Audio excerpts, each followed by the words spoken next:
በት ሰዓት ነው። ይሄውም በጣም የምንወደው ሁላችሁም በንግዱ ዓለምም ያላችሁ እንደዚሁም ደግሞ ከቤተ ክርስቲያን ተወክለን እንደመጣን ሁሉ ቅድስት ቤተ ክርስቲያንም ታላቅ የሐዘን ጊዜዋ ነው። አሁን አንደኛ ቤተ ክርስቲያናችን አሉን ከምትላቸው ተንቀሳቃሽ ቤተ ክርስቲያን ንብረት ማለት ይቻላል የሰው ልጅ በራሱ ንዋየ ቅድሳት ነው።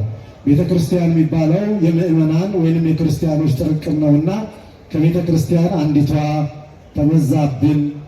ሁላችንም እንደምናውቀው በእንደዚህ አይነት አሳዛኝና አሰቃቂ ወንድማችን ልጃችን ከዚህ ዓለም ለአንዴና ለመጨረሻ ከሄደ አንደኛ ሳምንት ቀኑን ምክንያት በማድረግ እዚህ ቦታ ሚሞሪያል ወይንም የማስታወሻ ፕሮግራም ላይ ነው የምንገኘው።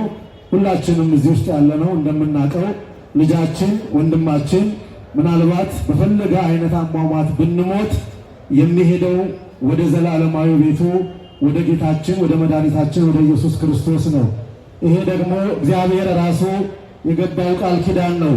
መጽሐፍ ቅዱስ የምናነብ ሰዎች ኦሪት ዘፍጥረት ምዕራፍ 3ን ገልጠን ስናነብ ወደ መጣህባት መሬት እስክትሄድ ድረስ በላብህ በወዝህ ጥረህ ግረህ ብላ፣ ነገር ግን ይላል መጨረሻ ላይ አፈር ነህና ወደ አፈር ትመለሳለህ። ይሄ የሰው ትእዛዝ አይደለም፣ የእግዚአብሔር ትእዛዝ ነው።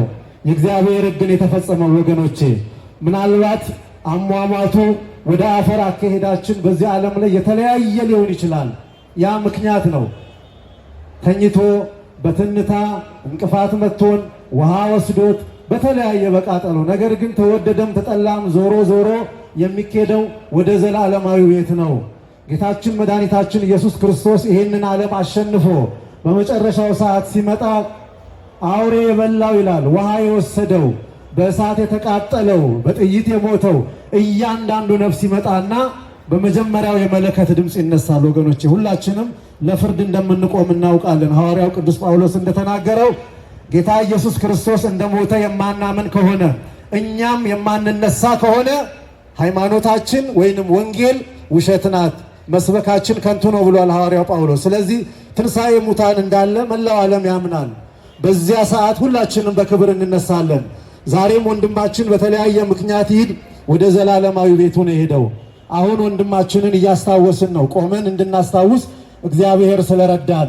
ነገር ግን እሱ በክብር ከቅዱሳኑ ጋር በህብረት እየዘመረ ነው፣ እያሸበሸበ ነው፣ እያመሰገነ ነው። ሐዋርያው ቅዱስ ጳውሎስ እንደተናገረው ብኖር አለ ለእናንተ ጠቅማችኋለሁኝ፣ ነገር ግን ለእኔ ወደ እግዚአብሔር መሄድ ይሻለኛል አለ። ወገኖቼ እዚህ ያለን ሁላችንም የሚሻለን ወንድማችሁ አብርሃም ልጃችን ወልደ ገብርኤል ወደ ሄደበት መሄድ ነው። በዚህ ዓለም ላይ መኖር ትርፉ ጭንቀት ነው። በየትኛውም የኢኮኖሚ ጥግ ብንኖር፣ በየትኛውም የእውቀት ጥግ ብንኖር፣ በየትኛውም የቤተሰብ ብዛት በሰውነት ብንኖር የሚሻለው ያኛው ህይወት ነው። ይሄንን የምናየው መንፈሳዊ ስንሆን ነው። መንፈስ ቅዱስ ከኛ ጋር ሲኖር ይሄንን ዓለም ንቀን የሰማያዊውን በር እናያለን። በዚያ ሰዓት ሞታችንን እናፍቃለን። ይሄ ለተገባቸው ነው፣ ለተሰጣቸው ነው። ሐዋርያት ያኛውን ዓለም ስለሚያውቁት ለኔ ወደ ጌታ መሄድ ይሻላል፣ መሞት ማለት ነው በአጭር አማርኛ ወገኖቼ። እርግጥ ነው ለእናንተ ብኖር ያገለግላል። ዛሬም እኛ የምናለቅሰው ለራሳችን ነው። ልጃችን ቢኖር ለቤተ ክርስቲያን ያገለግላል። ወንድማችን ቢኖር ለቤተሰቡ፣ ለልጁ፣ ለውድ ባለቤቱ፣ ለጓደኞቹ፣ በተለይ በህብረተሰቡ ዘንድ እንደሚታወቀው ፈጥኖ ደራሽ ነው ልዩ ስሙ፣ ያገለግል ነበረ። ለሱ ግን ወደ እረፍቱ ሄዷል። ማልቀስ ያለብን ለራሳችን ነው። ብዙ መናገር ይቻላል ስለ ወንድማችን። በዚህ አጋጣሚ ልናገር የምፈልገው ሁላችንም ተዘጋጅተን እንጠብቅ። ወንድማችን ድንገት ነው ሄደው ሱቁን ዘግቶ ከልጆቹ ጋር ለመጫወት ወይንም ሌላ ዕቅድ አውጥቶ ነው። በዚህ ቀን ይሄን አደርጋለሁ፣ በዚህ ቀን ይሄን አደርጋለሁ ብላችሁ አታስቡ። ጌታ ቢፈቅድ፣ እግዚአብሔር ቢፈቅድ ብላችሁ በሉ። ለምን? እግዚአብሔር ነው ሁሉም ያውቀው። እግራችንን ብድግ አድርገን መሬት ለመርገጥ አቅም የለንም ወገኖቼ። በመሬት ላይ ያለው ድንጋይ እንቅፋት መጥቶ ሊወስደን ይችላል። ስለዚህ ራሳችን እንድንዘጋጅ ነው። ዛሬ ወንድማችን እያስተማረን ነው። ከሞቱ ጀምሮ መራር ሞት ነው፣ እውነት ነው። ብዙ የመጽሐፍ ቅዱስ ታሪኮችን ማንሳት ይቻላል።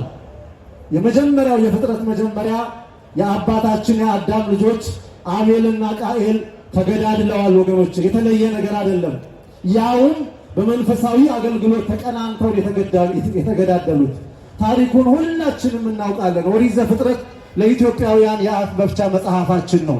እግዚአብሔር አምላክ ሁለቱን ወንድማማቾች መስዋዕት እንዲያቀርቡ አዟቸው በቅናት ነው። ይሄ መንፈሳዊ ቅናት ነው።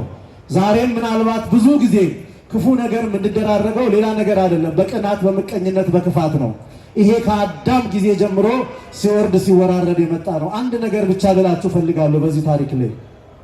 አዎ ቃኤል አቤልን እንደገደለ ወዲያውኑ ተጸጸተ ነው የሚለው መጽሐፍ ቅዱስን ስታነቡት። አዎ ተቅበዝባዥ ሆነ ነው የሚለው። ደም በጣም ክፉ ነው ወገኖቼ። አዎ ቃኤል ወደፊት መሄድ አይችልም ነበረ ይላል። ጥላውን እየተመለከተ ይደነግጥ ነበር። ለምን? መጽሐፍ ምን አለ?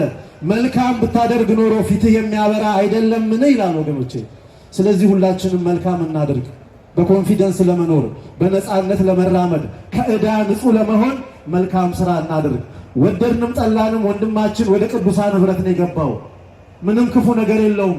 ሐዋርያው ቅዱስ ጳውሎስ እንደተናገረው ሩጫውን የጨረሰ ነው፣ ማኅተቡን ያልበጠሰ ነው። ሃይማኖቴን ጠብቅ ያለው የድል አክሊል ተዘጋጅቶልኛል። ይሄ ነው። በክፋት ውስጥ አልተገኘም። ዛሬ ብዙ አይነት አሟሟት አለ ወገኖቼ። በክፋት ውስጥ ክፋት ብዙ ነው፣ ታውቁታላችሁ። ነገር ግን ወንድማችሁ አብርሃም ከነስሙ የአብርሃምን ሥራ ሲሰራ ነው የምናውቀው የሚታወቀው። ስለዚህ ወደ እረፍት ነው ሄደው፣ እሱ አስተምሮን ነው ሄደው። ሃይማኖቱን ጠብቋል። የድል አክሊል ተዘጋጅቶለታል። ሩጫውን ጨርሷል። ሩጫ ሲባል እግዚአብሔር ያዘዘው ቅድም እንዳልኳችሁ በላብ በወዝ ጥረህ ግረ ብላ። ይሄ ሩጫ ነው አንዱ። ሁለተኛው ሩጫ ደግሞ ብዙ ተባዙ፣ ምድሩን ሙሏት። ዘሩን ተክቷል። ልጃችን ደስ ሊለን ይገባል ወገኖች። ማዘን የለብንም። ጠላት ደስ አይበለው። ቤተሰቦች ደስ ሊላችሁ ይገባል። ዘሩን ተክቷል። አልሞተም፣ ይቀጥላል። አይደለም የሱን የቤተሰቦቹን ዘር ቀጥሏል። እናትና አባቱን አያት አድርጓቸዋል። አያቶቹን ቅድመ አያት አድርጓቸዋል። እሱን አባት አድርጓል። ሚስቱንም ባለቤቱን እናት አድርጓል። በዚህ ደስ ሊለን ይገባል። ብዙ አይነት አሟሟት አለ ወገኖቼ። አስከሬኑ ሳይገኝ የጠፋ ስንት አለ። ስለዚህ ሩጫውን ጨርሷል። በዓለም ነግዷል። በትዳሩም ብዙ ተባዙ ያለውን ፈጽሟል። እንደዚሁም ደግሞ በቤተ ክርስቲያን አደራውን ጠብቋል።